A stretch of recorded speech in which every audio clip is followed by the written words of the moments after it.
Assalamualaikum warahmatullahi wabarakatuh. Hello everybody, welcome back to Bu Arifah YouTube channel. Today we are going to learn about recontact. To learn more about it, let's watch it.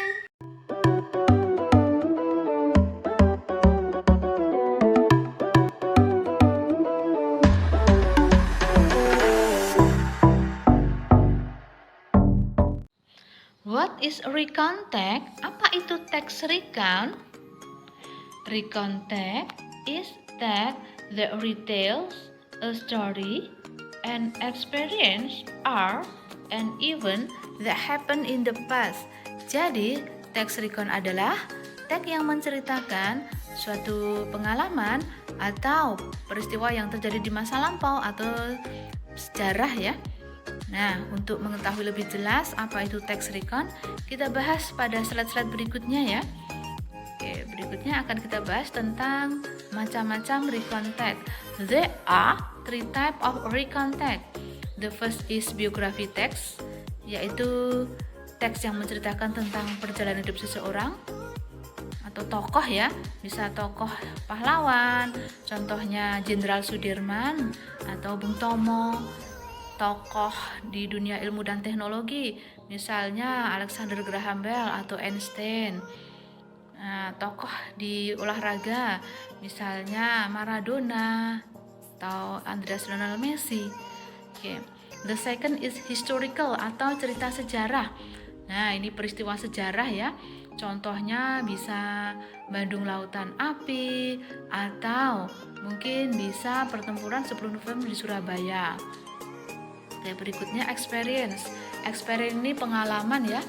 Pengalaman, bisa pengalaman setelah melakukan kegiatan seperti liburan. Factor of recontact. Orientation, introducing the setting and participant. Jadi pada bagian orientasi ini menceritakan tentang latar belakang dan tokoh yang ada dalam cerita itu ya. Latar belakang itu di mana peristiwanya terjadi, kapan terjadi, dan bagaimana ya untuk partisipan itu siapa yang bercerita. Oke, the second is event. Telling about what happened in what sequence. Jadi event ini menceritakan tentang apa yang terjadi. Nah, berikutnya reorientation. Conclusion of the experience. Jadi isinya adalah kesimpulan dari event dan orientasinya ya. Jadi misalnya pengalamannya itu menarik atau kurang menarik atau menyenangkan dan tidak menyenangkan. Bad experience or good experience. Dan di sini ada keterangannya optional. Optional itu bisa ada bisa tidak seperti itu ya. Oke, agar lebih jelas kita ke contoh ya, ke contoh teks dan strukturnya. Nah, the first paragraph is orientation, orientasi. Isinya bahwa pada Rabu yang lalu penulis itu main PlayStation sampai jam 2 malam, kemudian telat bangunnya ya. Nah, pada paragraf kedua dan ketiga itu adalah event. Nah, menceritakan serangkaian peristiwa ya, dari bangun, kemudian tidak sarapan, kemudian cari kunci motornya nggak ketemu, akhirnya naik bis dan terlambat, sudah ada gurunya yang sedang mengajar, kemudian dia marahi. Nah, terus the last paragraph adalah reorientation. Nah, ini kesimpulan penulis bahwa hari itu adalah hari yang buruk, seperti itu ya. It was my bad experience. Nah, penulis menyatakan bahwa adalah pengalaman buruk ya pada hari itu. Nah, sudah jelas ya. Sekarang kita ke language feature atau fitur bahasa. The first is using past tense. Jadi menggunakan past tense ya, nanti kita bahas pada slide berikutnya. The second is action verb. Jadi menggunakan kata kerja aksi ya. Like, went, meet, traveled. The third is conjunction and time connectives. Jadi menggunakan kata penghubung dan penghubung waktu ya, seperti and, but, then, after that, etc. effort using adverb of place seperti at the office,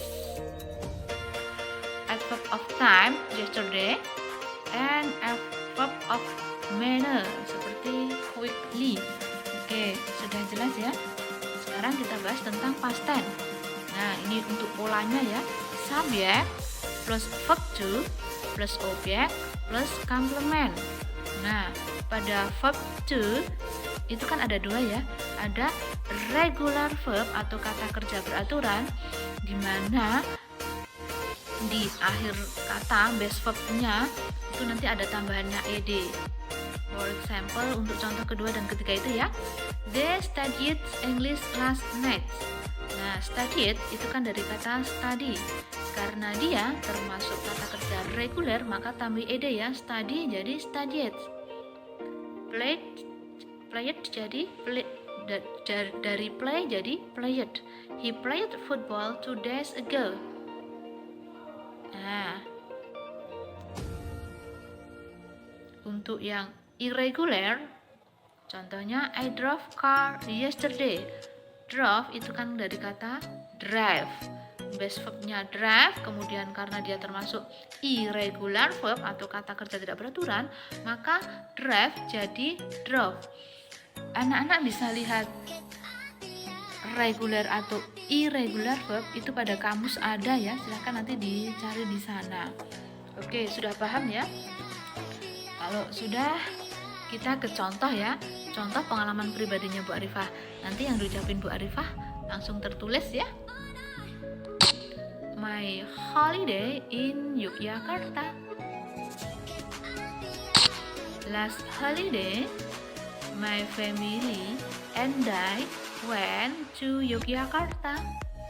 We visited many places. First, we visited Sindu Edu Park. We rode some rides like Cakramangling, bumper cart, flying bicycle, roller coaster, and House of Terror. Besides that, we also took picture. After it, we zoomed, and at 1 p.m. we had lunch in Sindu Edu Park Cafe. Second, we visited Kaliurang and spent our night at Key Hotel. At night, we walked in Kaliurang Park and ate rabbit satay. The next day, we continued to have lunch in Jejamuran Resto. That was our beautiful holiday in Yogyakarta. We really enjoyed it and hope we could visit Yogyakarta again. Nah, ini pengalaman pribadinya Bu Arifah ya. Anak-anak tentunya juga punya pengalaman pribadi ya. Dan tentunya sudah bisa ya menulisnya dalam recontact. Sudah jelas ya penjelasan Bu Arifah? Oke, thanks for watching. See you for the next material. Wassalamualaikum and see you, bye bye.